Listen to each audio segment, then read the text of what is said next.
What's up, everybody? This is Whisky in the Six. I'm Rob. Doing a 13-year-old Kavalan right now. This is the Virgin Oak that was distilled in 2006 and bottled in 2019. All right, distilled in August, bottled in September. All right, so all these Virgin Oak casks are from 2006 for the most part, as far as I know. As you can see, we've got into this quite a bit. That's natural color on that bad boy, which is insane in my opinion. 59.4% ABV. We all went off on these. We bought a couple each because they are the oldest Kavalans that I've experienced so far. I think they may be the oldest bottled so far. I could be wrong about that. This one in particular was the Kavalan members golden choice. There's a whole bunch available. This one had 82 bottles in the cask. So think about that angel share. 82 bottles only, and it's obviously cask strength. Some of them have less. Some of them have like 70 bottles. Some of them have like 77. They're all single casks, as you know the Solist series is. Here we go with the nose and taste. Okay, so on the nose, this one blows my mind because if I tasted this blind, I'd probably think it was a bourbon.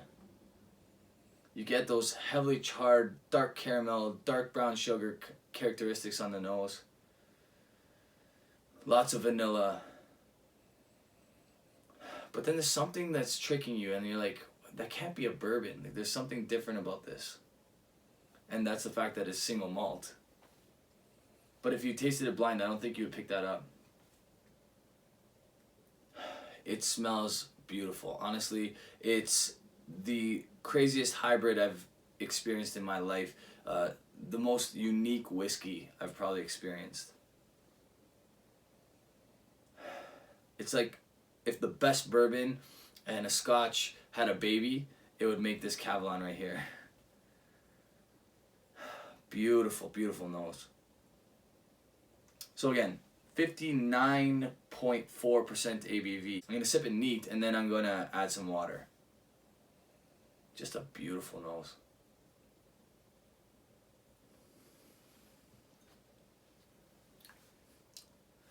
So, it drinks a little bit hot at 59.4%, but not as hot as you would expect for 59.4%. And with that sip, you get this beautiful Coca-Cola type note. I absolutely love it. The only other whiskeys that I kind of get that note on are really good William LaRue Wellers or George T. Staggs.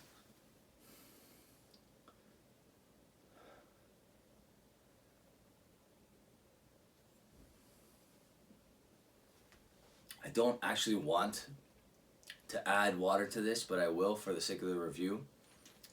Such a beautiful vanilla Coke type note. Very viscous. Honestly, one of the most surprising whiskeys I've ever had.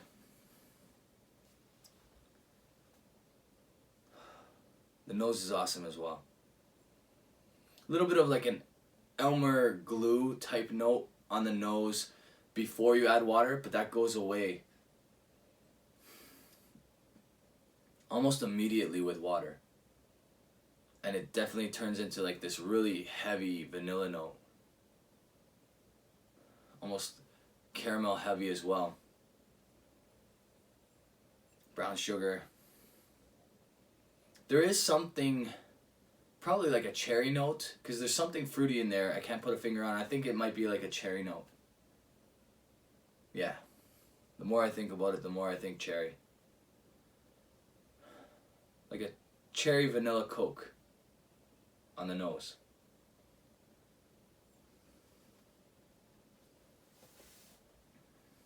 And that definitely follows through on the palate.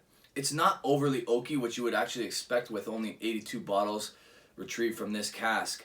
13 years old in Taiwan is the equivalent of, well, back in the day when they were only producing 5 or 6 year old whiskeys, Serge, the whiskey reviewing guru, suggested that a 5-year-old Kavalan taste could trick you into thinking you're drinking a 30-year-old scotch. So 13 years old now, I don't even know. It's not the equivalent when you think bourbon, because when you get into the high teens and low 20s, even higher than that. In the bourbon world, you're going way too oaky. This is oaky for sure, but it's not like you're chewing on wood kind of oak.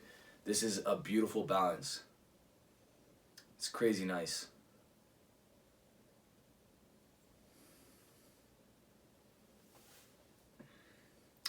That's awesome. Honestly, this is really nice whiskey. If you can get a bottle, I highly recommend you do. They're not too expensive, coming in at around 220 Canadian if you buy it in Alberta. If you buy it elsewhere, you might be spending a little bit more money, but I'm going to say that that's got to be a 92. It could be as good as a 93. I'm not 100% sure. I've wavered back and forth, but I think a 92 is a fair mark for this. Really, really great whiskey. Would I buy another one? Absolutely. Will I buy more than one more? It depends on what price I can get it at, but if I can get it at 220 again, I'll definitely grab another bottle. All right. You guys can check me out on Instagram, Twitter, Facebook, and you can support this channel on Patreon. Cheers.